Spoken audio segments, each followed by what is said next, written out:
having a fun Wednesday night here in the studio. This is the final interview we did. It's just a couple of minutes after 8 o'clock. Of course, following things, Friday I was at Oswego Speedway, but I was going to go to Brewerton, but they had a fast Friday, and now I'm almost kind of wishing maybe I did, because a guy I've kind of watched come up through this game, came up through the Syracuse Microds, did Sportsman for a while. Now he's doing a 358 modified. Andrew Ferguson got his first ever win at Brewerton Speedway. He started outside pole, and you're sitting there going, man, it must have been easy, Doug, but he had to run Chris Hulsizer down in traffic, pass for the win with 4 laps to go. So let's find out how he did it. Let's head up to Mexico, New York. Andrew Ferguson is 33 years old. He's got a 2-year-old son. Andrew, how we doing, man? I'm doing great, Doug. Thanks for taking your time to call and talk about it with me. Well, that's the first thing I thought of, I'll be honest. As soon as I saw your picture, I was like, I can't wait to talk to Andrew, because we talked a couple times during the off-season about things. So tell me about the race, because the biggest thing that you and I were talking about beforehand is when sprints come to Brewerton, it's kind of a different track, isn't it? Oh, yeah, it's absolutely a different track. I mean, you got to – the place is always, one of the greatest surfaces around Absolutely. Either way, but they've had it pretty fast the first couple of weeks where, honestly, I didn't even qualify. I bring my 358 there and, just kind of miss it a little and struggle. And I think we'd be okay if we could make it into a show. But, you got 32 to 35 modifieds there every night. And, a couple of them are pretty darn good. Yeah. And it's, we went home both the first 2 nights there. We didn't even make the field. So, got a little luck with some handicap, and the timing fell right with the sprint cars there, and the place was beautiful. It was had a little bit of character in the heat races, but it was smooth as glass for consi and feature time. It came right around. Yeah, sprint cars can smooth out a track, can't they? Yeah, it's amazing how much they can burn a place off and how quickly it happens. Yep. But it went in our favor, so I can't complain too much. Tell me, you were chasing Chris Hulsizer the whole race, and that he did a pretty good job himself. Yeah, no, it's Chris moved up this year, and he's with the Murphy team over there, and he actually had one of their Troyer cars out. He told me they pulled it out of the back shed the day before and kind of just scaled it and brought it, and that was impressive. Chris drove a really good race. I kept following him, and I could drive in so much deeper than he could with my small block, and I could never get next to him because he could just point it straight, and he had his car hooked right up to what little bit of brown there was left, and it was impressive, how well he did for only his, I think, 3rd start, I believe he told me in a big block. So hats off to him. It would have been a cool night either way. Both of us would have been first-time winners. So, of course, you told me there was 1 yellow early, but the last 33 laps went green. So, was traffic a factor? Yeah, no, we got into traffic. He actually got there a little before I did. I actually kind of started to lose him a little bit. I was a car length back behind him for a lot of the race, and then probably between, I would say, lap 20 and 25, 26, those 5 laps there, I really started searching around a lot more because I knew that I wasn't going to clear him at that rate. I needed to move and looked up. I remember one time I looked up, it was lap 21, and I said, I got to do something different. I gotta start moving around or else I'm just going to finish second, and he got there a little before me, and they were racing really hard. There was 4 of them, a group of 4 or 5 of them racing back there. And, at some points I looked up, they were 2 and 3 wide, and then they'd kind of spread out. And I think I had never really gotten next to him. I don't, just not challenging him. I think he just said, I'll hunker down here. And, I'm sure it just left it open for me where the other 2 kind of fanned out in front of him and left the lane. And I was able to kind of drive in there pretty recklessly into 3 and kind of the car stuck and got next to him and was able to kind of pull a little pick and roll on him, kind of pin him behind that lap car and then clear down and then get back to the bottom before he could get by him. And I think that's kind of what sealed it. Okay. So what was it like coming out of 4 that last time, seeing that checkered flag and knowing, oh my God, I just want to race at Brewerton? Oh, it was surreal, Doug.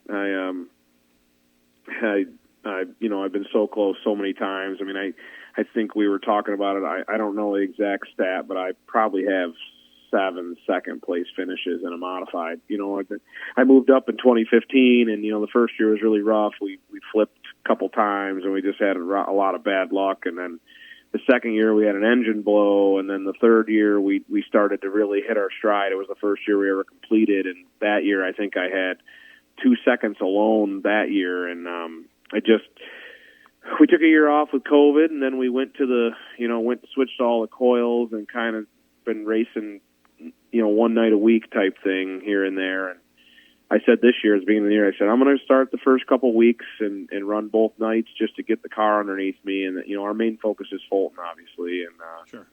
happened to get it done the other night, and I'm just happy to finally get it done. My inside of my arm is bruised from fist pumping so hard going by the flag stand. No And I must have smashed it on the seat, so it's pretty bruised. I was pretty excited. Tried to do some donuts, failed miserably at that. So they're not easy modifieds, they're not meant for that. I decided to just pull down and call it good. So. Yeah, why beat up the car? So was it a new car for you this year, or was the new car last year? No, we switched to Troyer race cars last year, and we sent it back this offseason. I flipped it last year, and then we sent it back. We stripped it because when I fell in the driveway and broke my knee, we were done so early. I said, well, let's strip it and we'll send it back. And they put it back on the jig, and we had all the 2024 updates done to it. And then I had Sabaka repowder it, and we freshened everything and put it back in. The only thing I didn't freshen the engine because it only had 700 laps on it. So that's another reason why we're kind of going to one night a week from now on. Just because you're not going to make it the rest of the way, are you? If you no, I have too much. I have another one. I have a fresh one that's just about done up at Gordon Racing Engines, but I'm just trying to map myself out, so I'm not trying to freshen 2 engines every year. It gets pricey. So what's our number? What would be the number on the laps where you'd say it's time to pull it? I don't know. I mean, I've heard different things. So some engine builders tell you 1,000. Some of them tell you 1,800. Yeah. My engine builder Joe told me between 12 and 15 typically. Okay. And you can go. This one's got about 900 on it now. So it's got about 10 shows left, right? Maybe. Yeah, we'll probably be able to finish Fulton out with it, and then we can put that fresh one in for the Outlaw 200. And, that would be nice, huh? And then we'll freshen this thing up, and we'll go again next year. I can't remember exactly when we were talking, but I know we've had this conversation after at least 1 or 2 of those second places at Fulton. I guess I kind of figured that your win was going to happen at Fulton, not at Brewerton.